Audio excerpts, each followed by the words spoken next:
Okay.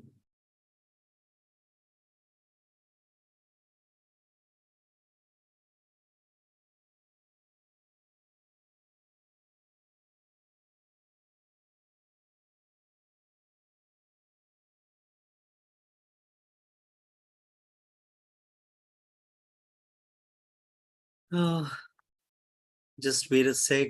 Once okay, now I'm the Sir, you host. are live and on. Take it. Okay. Thank you very much. Thank you very much. See Thank you you. then. Okay. Just a minute. Let me put the screen up. Okay.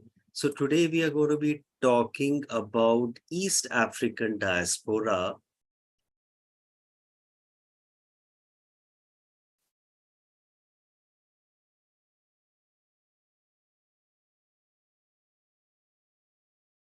So last time we had talked about the North African diaspora. Today we are talking about the East African diaspora. And the interesting part of African diaspora, as I said, you know, the modern human being, till now, all evidence points to the modern human being coming or evolving from Africa.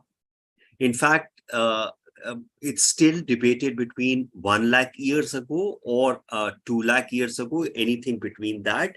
Most of the earliest theories talked about the modern human being evolving in East Africa, typically the region of Ethiopia, Eritrea, whatever is called today.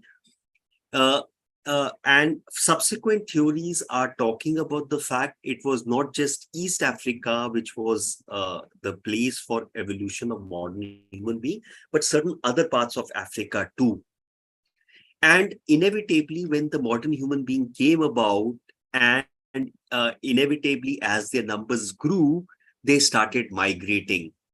So if we look at the diaspora, in terms of migration and diasporic studies, Africa is the start to all migration. And, typically we can talk about African diaspora. Yet the field of diaspora came in much later. And there were certain classical conditions which scholars put on diasporic studies. The quest for a homeland. Definitely, when people evolved in a particular place in Africa, that was their homeland. But somehow the quest for homeland got associated with state. So unless a person has a citizenship and a state essentially defined as a homeland, the concept of diaspora only came after that. And in fact, in those kind of definitions, then people without state, like the Palestinians or the Kurdish. Now, even in the Palestinians and the Kurdish examples, there are there is a marked discrepancy. The Palestine state has been nomenclatured by the UN, and yet it is sort of colonized by Israel over the last so many years. Whereas Kurdish do not have a state as it is recognized by the international community. So Kurds are an ethnic minority in multiple states which do not want this state to come about for various reasons. Let's not get into the political part of it or the right and wrong part of it. But the point is, actually, the African diaspora started about 1 lakh years, though scholars argue that the early exodus was a differential of characters and not a step towards the diasporic process. Remember, in academics, a lot of things go in terms of how one defines them. So that's how. This is something that I'm repeating from last time. Then, of course, a lot of traders, Arabs were very hardy traders initially. And when they were trading, Arabs were also the who started the slave market, which was taken over by the Europeans. So that's how also migration happened. In fact, I was reading the cities of India, or a large part of the cities which are there in Karnataka. typically originated from Ethiopia, East Africa, from the Bantu tribe. And some of them came as, sailors, some came as slaves. I was reading the etymology of the name Siddhi or Habshi. How did the name come about? And then, of course, the African slave, the Atlantic trade of African slaves, which went in America to European societies. These are all a part of the diaspora. Unfortunately, earlier there were no nation states. So how do these work out has to be seen. So let's first come and define our objectives, background of the East uh, African diaspora, current engagement of the diaspora in East Africa. And let's look at East Africa. So there are, again, how categorization has happened. I've picked up the World Atlas, which defines East Africa in a very generic parameter. Everything on the east side of the continent Africa has been defined as East Africa. However, some scholars put at East Africa as this inner circle, which includes the countries of Kenya, Uganda, Rwanda, Burundi, Tanzania. Whereas these particular countries, the Zambia, Zimbabwe, Mozambique, Madagascar, typically fall into the south of Africa. However, a lot of scholars also put these countries as East Africa, which includes Eritrea, Ethiopia, Somalia, South Sudan. Now, Sudan also becomes a very interesting case study because Sudan recently got divided into the North Sudan, which is, I think, Republic of Sudan or something, and South Sudan. So if we were to say Sudan in North Africa, then South Sudan actually falls into East Africa.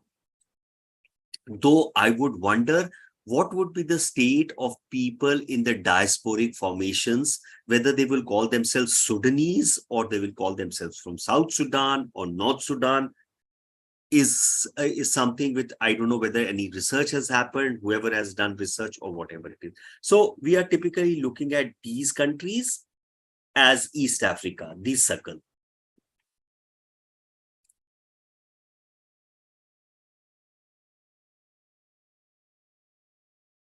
East Africa, Eastern Africa, or East of Africa, Eastern sub-region is where anatomically modern human beings first evolved. And here we are talking about 200,000 years. So, there is still some ambiguity between 1 lakh years or 2 lakh years based on evidence that is being recovered.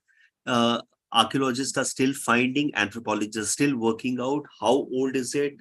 They are still working out what routes they were taking when they were migrating, how things happened, and so on and so forth. Between 19th and 20th century became a theater of competition between major imperialistic European nations, which is a state of most of the world. The British acquired what is today Uganda and Kenya, whereas the French settled for Madagascar and the Germans took the Rwanda, Burundi, and so this was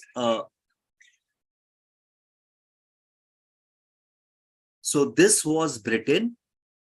This was Britain. This was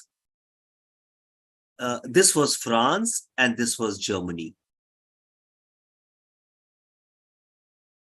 Now, interestingly, in all these, Ethiopia was one country which was very briefly colonized. They stood their ground. Somalia was split between the British and the Italians till such time between North and South. So most of the countries got colonized. Ethiopia was a unique case because they fought it back.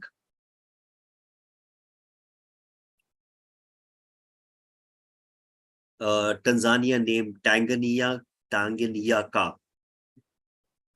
Many researchers' work noted that unlike today, political boundaries did not exist in pre-colonial eras. So defining diaspora becomes a tricky task. The Society of East Africa was interactive, trade welcoming. And remember, there were these ethnic communities. There were these tribes strong linkage to their tribal and ancient culture.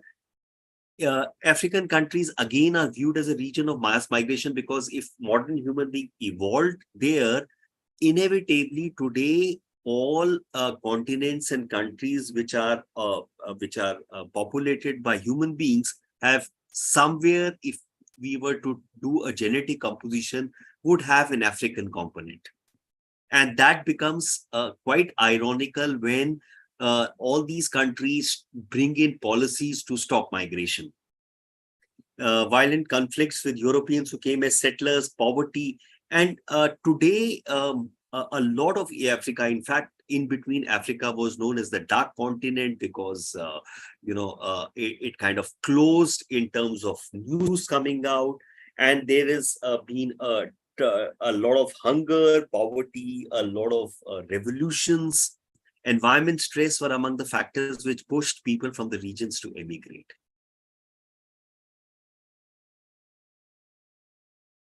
In modern times, region as a whole faces challenges associated with low human and economic development, violent conflicts, political oppression, persecution. And inevitably, we have also seen that, somewhere it becomes a very cyclic process. The whole concept of low human indices also increases political uncertainty, a climate of repression, a climate where, where revolutions are happening, army takes over, and so on and so forth. We know there is a war going on in Somalia still. The war between South Sudan and North Sudan just got settled, and so on and so forth. So let's look at some of the diaspora. Start with Kenyan diaspora. Prominent work on Kenyan diaspora argue that low per capita income growth and rising income inequalities drive many Kenyans. And this is again something that we have seen across when we were doing the Asian diaspora, and we will see as we do the African diaspora. So most of the global South, inevitably people migrate when there is, there's a disparity of income. There is a low human development indices. In recent times, business opportunity in neighboring countries have also encouraged many Kenyans to migrate. Something what we see in South Asia. Why do people migrate to the US? A better business opportunity. But here, Africa being such a huge continent, so many countries out there, people migrate to neighboring countries. The neighboring countries in Africa are favored destinations of Kenyan immigrants. Apart from Africa, a large number of Kenyans are there in Asia, America, and Europe. Small proportion are in Caribbean, Australia, and New Zealand, and to the extent Pacific region. Again, something we do repetitively over our various last classes. Within Africa, a large number of Kenyans outflow of migrants is reported in Uganda and Tanzania because they share borders with Kenya. Geographically, the political borders are linked together. So obviously, there's a flow. Wherever there is opportunity, people will go there. Africa is almost like India. It's a continent. India is a country with states, but when we look at population and this, it's almost like people migrating from Bihar and Orissa to Kerala, or they are migrating from Bihar to Orissa or Bihar to UP. Okay, Aucho in 2013 talked about various phases in Kenyan migration and Kenyan diaspora. First phase traced back to 50s, 60s when people largely migrated to acquire skill and knowledge. Talked about the second phase, got the trigger from the decline in economy and the coup. In this way, many people emigrated to the European countries. Third phase, 1990s to 2000, with the movement of immigrants within the African continent. And the fourth wave, highly skilled, semi-skilled and professional migrating to developed and developing countries. And there you will find similarities when we were talking about the Asian diaspora. Some sort of a similar thing, though Asia had very few coups, but something similar we would see. So Aucho in 2013 study talked about 4 waves of Kenyan diaspora. In 2007, the government established an international job and diaspora office in the Ministry of Foreign Affairs. Government has initiated a program called Kenya Vision 2030, where diaspora engagement is one. And we also now see very similarities in a lot of global south, where countries are going all out to connect with their diaspora. They have understood the power of diaspora and the resources of the diaspora, and they need that diaspora to engage with the host, with the home country. To engage with the diasporic community, the government have provided them with dual. So Kenya has provided dual citizenship and voting rights. Again, when we look at in context of India and its connection with the diaspora, India is also talking about voting rights. A lot of other countries are talking about voting rights. And it's a very difficult path to tread, because inevitably, if diasporas have all the advantages of a better life and the same advantages of a citizen, how do you manage the politics? So it's a very interesting fine line which countries and the governments have to tread. So it again depends on what is the final consideration, what is the public opinion. So, and we will see that while Kenya has done this, Tanzania has not been able to do it, which shares borders. So I got the website of the Ministry of Foreign and Diaspora Affairs of Kenya.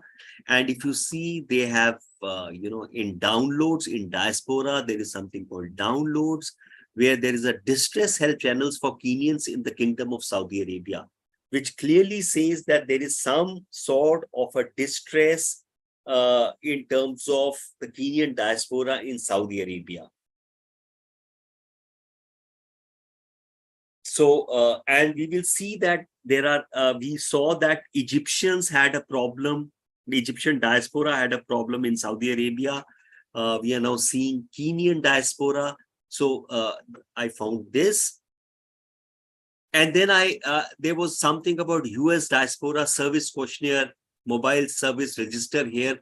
So there were all kinds of information which was publicly available for diaspora. And again, as I said, today with internet and digital media, it is very easy for diaspora to not only connect among themselves across space and time, but also connect with the home countries. Then there is this Kenya Diaspora Alliance, a registered trust and federation of over 50 plus registered diaspora organization. And this particular organization was having a Kenyan diaspora homecoming convention in December. 10% off, theme innovation. Don't miss the theme, innovation, fintech, and investment towards 1 trillion. So if you see, countries are borrowing concepts of each other. It's almost like best practices of corporates. Countries are borrowing.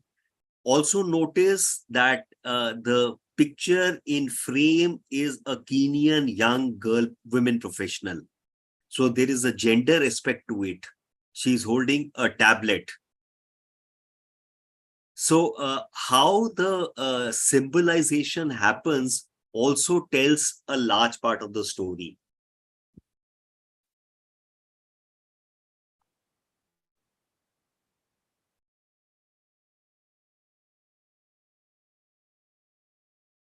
Now let's look at a little bit about the Tanzanian diaspora.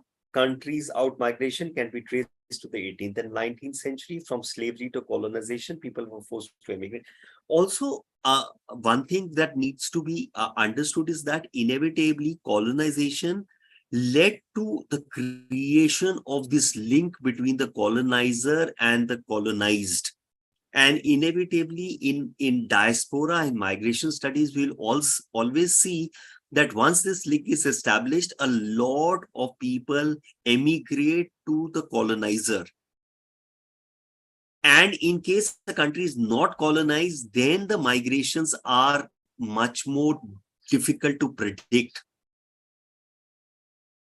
From slavery to colonization, people were forced to emigrate. In recent global perspective, unemployment, poverty has become the driving factors, which again is a common theme across countries.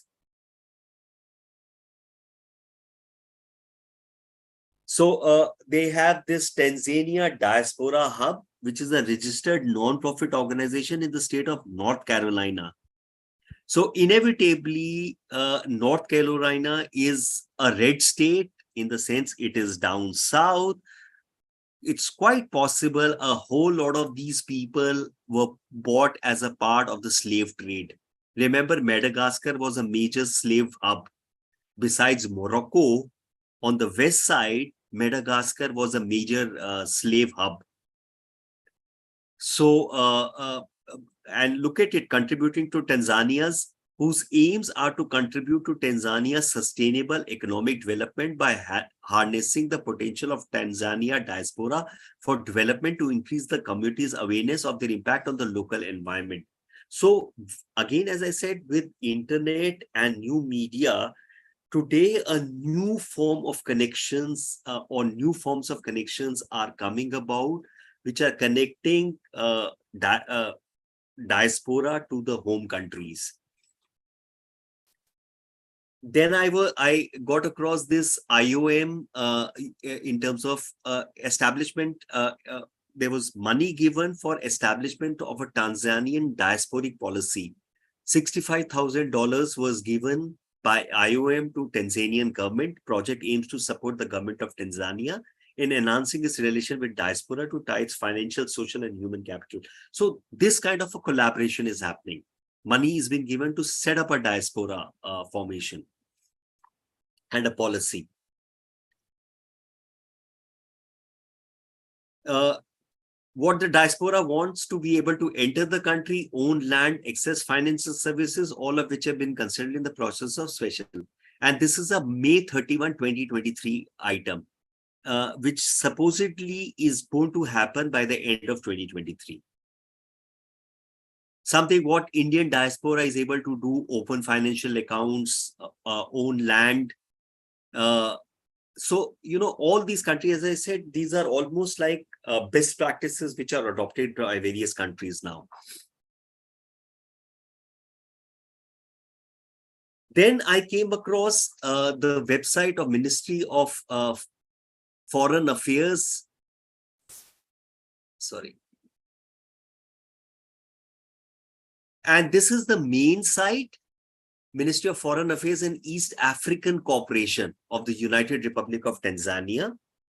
And then I got this site of the Embassy of United Republic of Tanzania, Berlin, Germany, where they are having this diaspora, separate page on diaspora.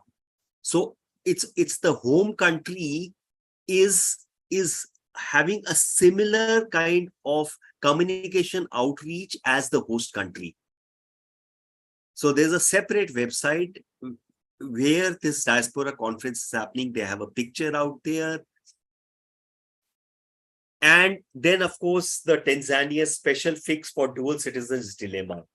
It's not yet time for dual citizenship, will be given special status. And if you notice, their passport is talking about East African Community, United Republic of Tanzania. So obviously there is a talk about East Africans coming together on some sort of either an economic criteria or some economic or political criteria or something to that effect. And this is TRT Africa, I believe, a website, and this is a June 2023 article.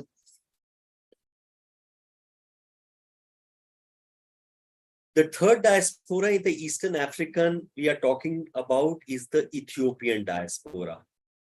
Now, Ethiopia is a separate case because Ethiopia diaspora is a post-70 phenomenon. There are about 3 million Ethiopians scattered throughout the world, from America to Australia, Norway to South Africa. Majority reside in US, Arab, Middle East, and Israel. So there's a certain amount of African diaspora in Israel too.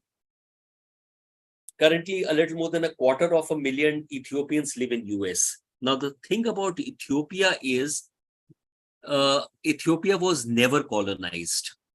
Very briefly by the Italians, but it was actually not colonized. Emigration from Ethiopia actually began with the outbreak of the Ethiopian Revolution in 74. Ethiopia had a king. The first wave of outmigration took place during the Haile Selassie regime.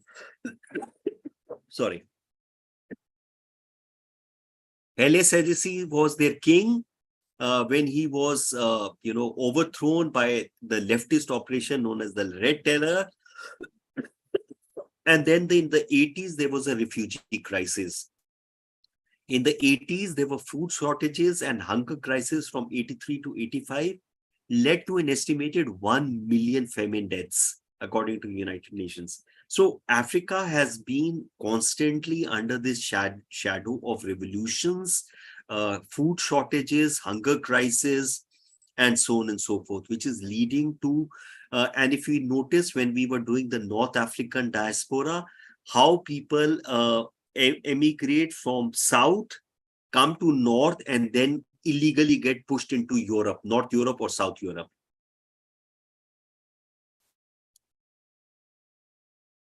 So this is a map of the forced migration from Ethiopia from 1970 to 2020. So if you see, this was the time of the forced famine, 83 to 80. This was the time where you see these peaks.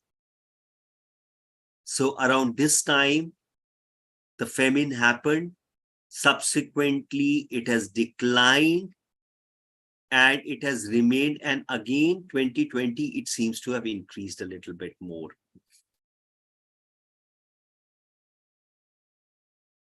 So that is the state of forced migrants from Ethiopia. And these are the common migration routes from Ethiopia. So that's Ethiopia. People go to Yemen and to Saudi Arabia. Remember, there's a civil war going in Yemen too. So people without knowing get trapped into Yemen. They get illegally trafficked, or they go, and all these regions are today, affected. Libya is affected. Egypt is slightly calmer, but the whole Northeast is, Middle East is kind of affected. And then there is this route to South Africa down there, migration routes. And once they go to Libya, remember in the last time unit we've seen, from Libya, they get pushed on to South Europe, crossing the Mediterranean illegally.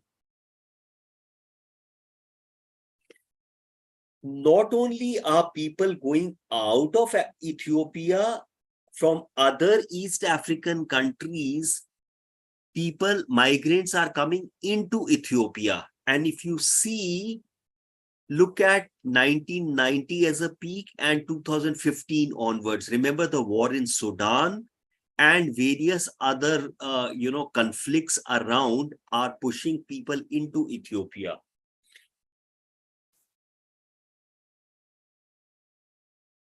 Protection, asylum seekers and other concerns to UNHCR at the end of the year. So continuous movement of in and out of Ethiopia. Ethiopia is also one of the 15 pilot countries to implement the comprehensive refugee response framework, a framework which is being which has been tried by the UN, a global shared commitment to improve the lives of refugees and host communities in a coordinated way. Inevitably, it becomes it becomes a moral obligation for any civilized country to take care of refugees if there is conflict in the neighborhood. And today, all countries are so connected that more often than not, in spite of the fact that countries want to work alone, we see that everybody seems to be connected, as we are seeing hosts connected to diaspora, to host countries, and so on and so forth. Its objectives are easing pressure on host countries, improving refugee self-reliance, expanding access to resettlement in third countries, creating conditions for voluntary return. Well, 7 of these pilots are in Africa, so Ethiopia is one of them.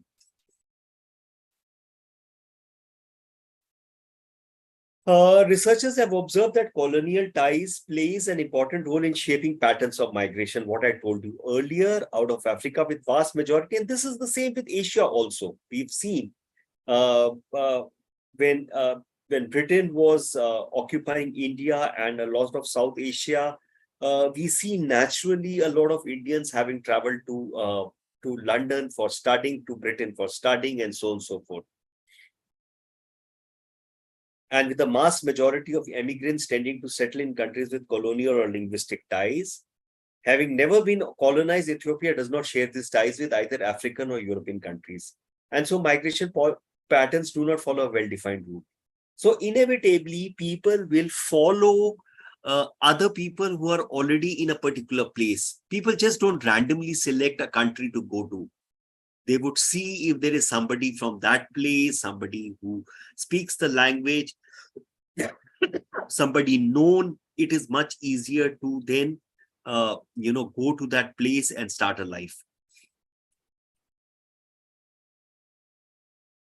Historically, many Ethiopians migrated to the Middle East because there is this straight route out there. Having been young, uh, have been many Ethiopian migrants to Middle East have been young single females migrating as domestic workers, or sometimes for custodial work in institutions such as clinic and schools. Now, this was something new for me.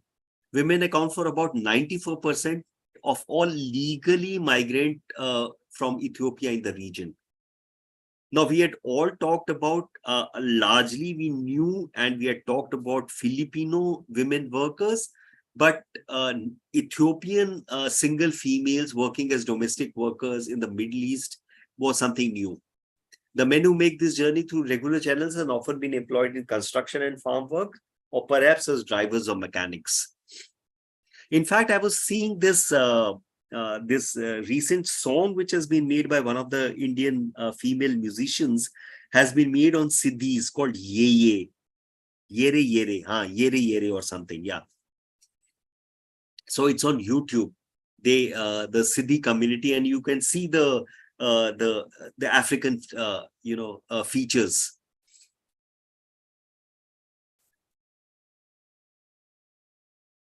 Ethiopia over the last decade has signed bilateral labor agreements with Jordan, Qatar, Saudi Arabia, and UAE to increase legal migration, but also speed up the returns for those who were unauthorized. So inevitably, this has helped the unauthorized also in response to a rash of forced returns and complaints of abuse abroad. So obviously, there is racism being practiced in the Middle East.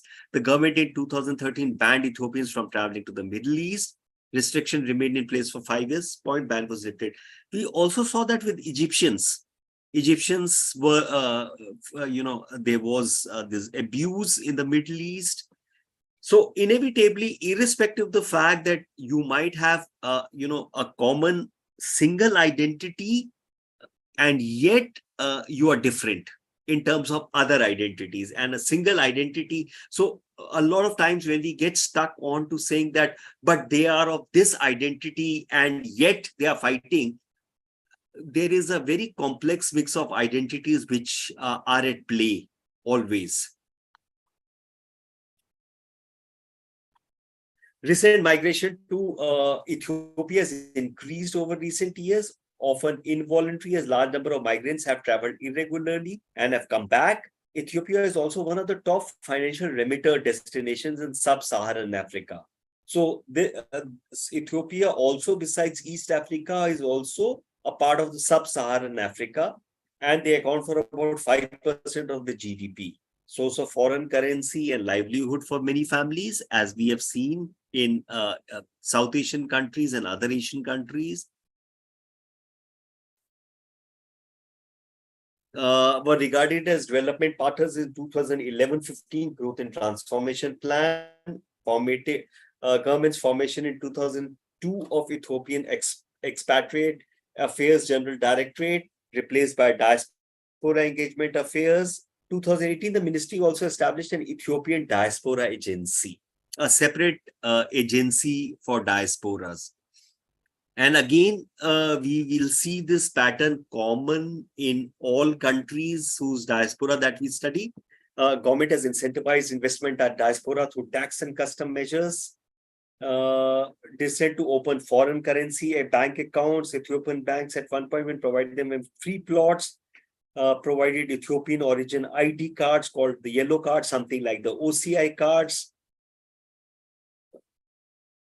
For individuals who have changed nationalities, the card entitles to all privilege offers by including right to enter the country without a visa.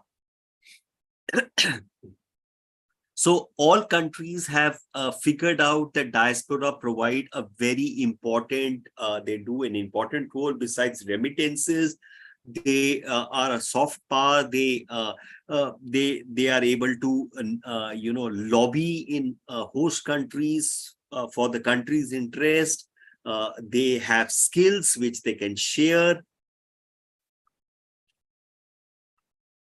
In fact, I was reading this paper, The Role of Ethiopian Diaspora in Ethiopia by Solomon Getahun, presented at Ethiopian Foreign Challenges. It's available on the net. It's a JSTOR publication. A PDF is available on the net in case you like to download it. Michigan State University. So he specifically talks about the Ethiopian diaspora in the US. And obviously, there's a large Ethiopian diaspora in the US.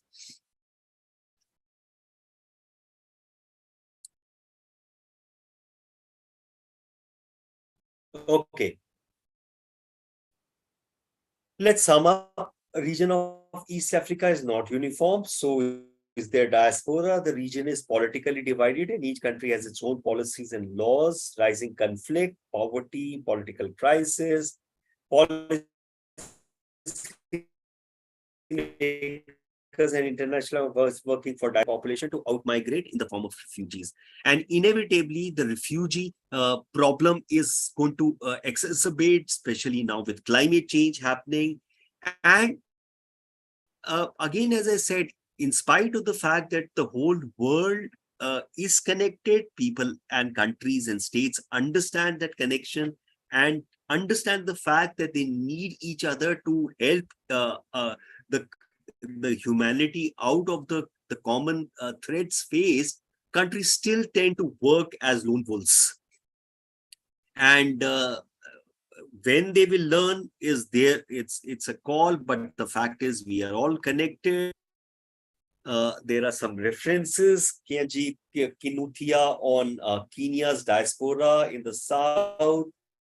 There is understanding Ethiopian diaspora engagement policy. The rest of the references and suggested reading are there in your course material. Perceived and actual effects of remittances on poverty, education, and development in Tanzania, a case based of Leicester-based Tanzanian diaspora, University of Durban. Okay. Let me stop this. Any questions? Shesha, I started reading that book on diaspora without homelands. Again, very interesting thing. They say that inevitably, when we talk about diaspora, we look at a state kind of in homeland, a citizenship and a state. So what happens if there is no state? So for example, in Palestinian, the case of Palestinian state is recognized by the UN, but they don't have a sovereign right of a state in terms of the political process or otherwise. And even if Palestinian takes citizenship of, let's say, Sweden or UK, it's not the same. Similarly, for Kurdish, they do not even have a state to talk to. It's a notional state. So the political rights, the ability of being a citizen of a particular state, and that state needs to be recognized by the international community, also is a big deal. So the whole process of political rights is also a very important identity for human beings. In the absence of political rights, in the absence of a sovereign state, in the absence of that sovereign state being recognized by the international community, there is a sense of non-belonging, and uprootedness for people. So, I was thinking around for some of these countries in East Africa. Uh, Um, these uh, uh, these countries are having facing a militant struggle, like in some parts. So, are these so? Is there some kind of political engagement going between these militant groups as well as their diaspora by any chance? Like in Africa, we know that certain militant groups are very active also, even till date. See, inevitably, at the end of the day, it is politics which plays out. So it is politics between multiple groups, and the multiple groups work with different identities. Ethiopia was a very interesting case when this king was there in the 70s. This king was a very popular king with the diaspora. I was reading this story about this king being very popular with the diasporic students. And whenever the king used to visit the US, there was people used to come and meet him. He used to spend time. Subsequently, he lost all that kind of attraction due to various reasons, and then the students started protesting against this king, and then the regime hardened its stance towards this diasporic community. So you need to understand, again, when you have an autocratic regime with no outlet of political outlet, that is why political parties and politics plays a very important role in the well-being of a country. Media, for example, is a catharsis. So if you gang up or if you club the media down, if you push the media down, if you put the political process down, things simmer beneath the surface. And if you remember, I think in one of those units, when we were talking about West Asia, when we talked about the Jews and Palestinians, I did make a statement that just because you do not see movement does not mean things are not happening. And right last week, this conflict between Hamas and Israel brought out. Obviously, and then I was reading this articles in Israeli newspaper denouncing their government for actually promoting Hamas over other Palestine. So at the end of the day, it's politics. Israel wanted to support Hamas so that it could push down the political Palestinian Palestinian political organization, so that, see, Israel was also trying to play politics in the essence. Are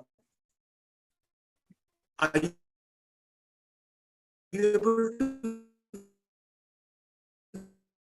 hear me? Guys, are you able to hear me? Can you hear me? So we lost you in for a while, but now we can hear you, at least Okay. from my side. Yeah. Okay, because I got a message, my connection was uncertain. So I was reading in the Israeli newspaper, there's a lot of criticism of the Israeli prime minister. In fact, they went on the Israeli newspaper. It was quite refreshing to read that in a war-like situation, the Israeli newspapers are critical of the Israeli prime minister because they said he encouraged this engagement with Hamas over Palestinian political organizations. The Israeli prime minister was trying to be smart in this political, chess game, which has now resulted in this particular conflict, which is again detrimental to all. The whole Middle East is now destabilized. And inevitably, that is the reason why political processes, political parties, a healthy media becomes very important, because these are, these are pressure releases. Kangat, you are right. Russian-Ukraine conflict. See, all these conflicts are basically starting because there is not enough. Interestingly, as more and more media is available for communication, I think we are talking less and less. So, Shrestha, again, to answer, coming back to your point, obviously it's a political conflict, and somebody has to sit down and sit down and work as a interlocutor between various organizations. And unless, say, for example, unless India sits down and works out its arrangement, nobody is going to come and help India. Americans are not interested. Russia is not interested. Everybody is looking out for their own interest, which we do understand. Shrestha? Yes, sir. So these conflicts will have, see, again, if you again look at the history of humankind, so other day I was, when I was telling some other teachers, I said, research has proved that human being today is having the least of conflicts in the whole history of humankind. Problem is because we have started getting news in real time, we feel that the world is collapsing. The world was always in conflict. Shrestha? It's a little funny to imagine that. Yeah, it was. If you see, look at the fact when modern human being, the Homo sapiens came about and started migrating throughout the world, they killed the earlier species of humankind. They were earlier, the Neanderthals and the other, everybody was killed. Look at the Armenian genocide. Look at, the various genocides which have happened. So human beings have, look at the two world wars where millions have been killed. So human history, and you start from the Roman Empire, you look at the Greeks, you look at the Greek and Sparta war, you look at the fact when Europeans came to America, when Britishers came, forget the British, brought in that famine in Eastern India, which led to lakhs and millions of people losing their lives. In the partition, 500,000 and more people lost their lives because of one Britisher who sat on a map and drew a line and says, this is India and this is Pakistan. So human history is replete with migration. Human history is replete with violence. And yet human being, we are 8 billion today, man. So obviously, I am sure there are much more to it. It's not the end of the world. That's actually interesting. Yes, It is. that. It is. See, so I was on social media. Somebody had put, a camera which was zooming out of Venice and going all the way up into the Milky Way. I think this was taken out of the Hubble telescope. And as the camera panned out, the earth was just a speck. You could not even see the earth. And the comment, the text at the bottom said, did you feel like that you were nothing? That's precisely the case. So it's interesting. See, as an academic, it's very interesting to see how. So what is fascinating me is the fact that the kind of things history is telling about today, diaspora studies about how migration has happened, how countries are engaging with each other, how people are moving, what are the routes they are taking, becomes a fascinating, see, academics becomes a very fascinating way of understanding the world rather than getting involved in very specific, events. You see a larger context of the world, which gets you to understand and makes you feel more knowledgeable and understanding. Shrestha? Yes, sir. Any other question? Veera, incidentally, there is this video I saw on the Siddhis called Yera Yera, made by this women musician. You must check it out on YouTube. You last time had mentioned about Siddhis in Karnataka. Yeah, sir. Yeah, I So will there check is, that one. Yera Yera karke hai. It's on YouTube. Oh, There is oh, they have a Siddhi beat and the Siddhi actors. Oh, okay. So it's a Siddhi kind of a song with Siddhi beats and the whole traditional Siddhi, thing out there. Oh, okay, sir. I will check. That. Yes. Any other question? Kangat, you are absolutely right. The Russian-Ukraine conflict has been forgotten. The conflict is still remains, and the focus of the West has shifted to Israel, Palestine. And interestingly, this conflict, I feel, has brought the Palestinian question back on the center stage. So Israel, for whatever it is doing, any modern and especially Jews for having gone through a Holocaust, what they are doing is again not correct in modern conventions. However, they are doing whatever they are doing. So this can also be argued that this is not the same generation of Jews doing it. Listen, Shrestha, the point is the interesting part of human, knowledge systems and, the way cultures and knowledge get spread across is the fact that, look at the fact, today, the new generation of Indians and Pakistanis do not know about independence, have not faced the partition, and yet they seem to hate each other. One would wonder why. What? But that's how the collective memory seems to be transversing. We seems to be, trans-historical it has become.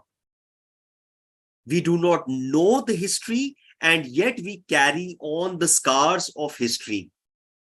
It's almost like the Africans who, traveled the whole world, carried on what they saw in East Africa. It's kind of weird, but that's the way human beings are. What does Kangat write? When there's a conflict situation in the country, someone has to take action to bring military rule.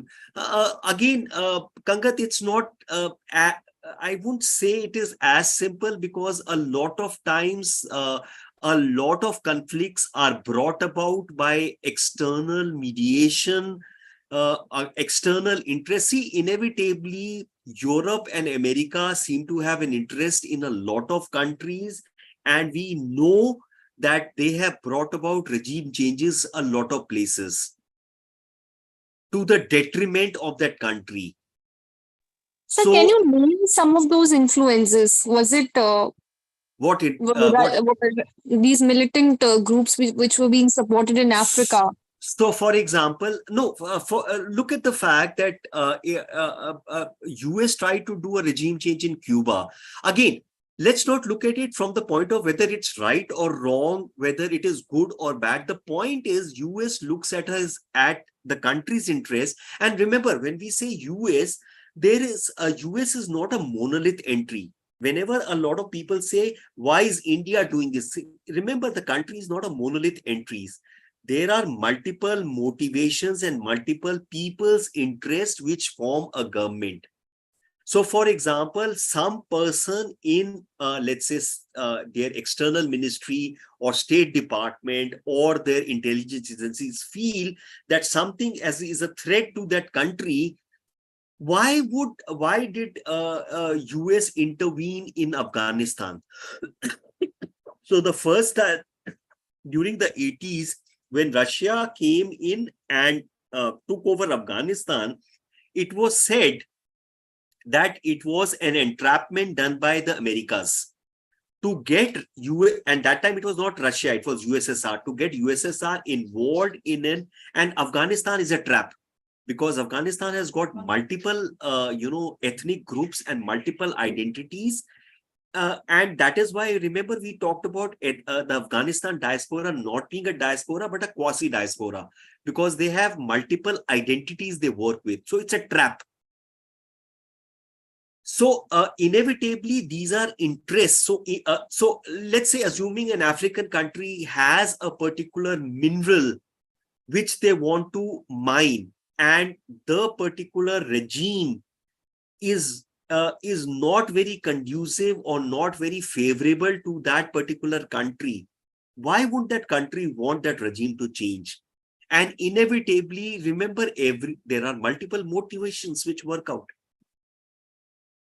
We know that. We have seen it across. We have seen right in our neighborhood how a regime was changed because of interests of major powers. You don't have to go much further. Just your neighbor, how regimes were changed because of various interests. Remember, these are geopolitics at work, and these are very powerful motivations. Shrestha? Okay, sir. Yes, sir. So it is not as simple as a conflict situation. It could be multiple situations. There are multiple, foreign powers at work. Remember, in the North African diaspora, we were talking about the fact a lot of time the activists unconsciously bring in the Europeans' agenda because you are not sure who's working for what. You will never know. Yeah. In fact, even in the with China being there was this country with Hong Kong, perhaps I think there were also activists were jailed and they were being called pro-US, and that's why China kind of took a stand against the Hong Kong government. Hong Kong was a different case because Hong Kong got transferred from Britain to China after their lease expired. Hong Kong was because Hong Kong was under Britain and had expected a certain kind of political and other situation to continue as it is. But because China brought in new laws to change that situation, people protested. There are big at the end in situations, and remember, China is not a democracy of multiple political parties, it's a single political party, so the situation is much different. Yes, So, sir. so each situation works out multiple ways. And remember, human beings and human societies have multiple identities. And inevitably, when you start moving into identity politics, then there are other consequences which come into the picture. And lot of time, how you start and how you end, you do not know. So Hmm. it's again, as I said, as an academician and as a scholar, you get a unique advantage in being able to understand multiple things. And in fact, that is why I always, at the start of any class, not just these classes, always other classes, I tell my students, don't start looking at things in terms of right, wrong, good, bad. As a student and as a scholar and as an academician, look at it things dispassionately. Then you will be able to understand, because essentially as a student you are here to understand how things work. Let the politics and the international relation people or the policymakers decide on the politics and the fight and all that stuff. As an academician, you are looking at how things are working. That gives you the unique point of view. Shrestha? So this also makes me kind of looking at, I mean, we've covered so many classes in for African diaspora, and yet I feel like there is so much more to it. Like we need Correct. to Correct. go into. So we have done only 2 classes. One is North Africa, one is East Africa. Next time So we will do. we have had one class before also on East Africa by there was somebody teaching us Okay. previously. Okay. So inevitably, Shresha, again, remember the fact, and I think you already understand that any country you pick, any society you pick, any subject you pick, once you start going into it, or once you have multiple people talking multiple perspectives to it, you will suddenly find you'll start looking at, see, that is the thing what media is supposed to do, na? Give you multiple perspectives. That multiple perspectives allows you to see things in multiple different contexts. That's what academics and knowledge is all about. If everybody is going to be talking the same thing and everybody is going to be talking the same way, how will you get enriched? And always, there is never deterministic in anything. Nothing is deterministic, because as soon as you say one thing causes another thing, It never happens. The world does not work that way. Nature does not work that way. There is no determinism. There are multiple factors. Because we are not open to multiple perspectives, we are not able to see all those parameters. It's like saying social media is the cause of revolutions. Cannot be. How can social media create a revolution? Or how could a particular thing lead to a particular thing? There has to be other options. So think about the fact, how could a state cut off the electricity, water, and food for 1 million residents of a state who they control? Isn't this a war crime? Well, you can decide right or wrong. Shrestha? Yes, sir. Okay, any other question?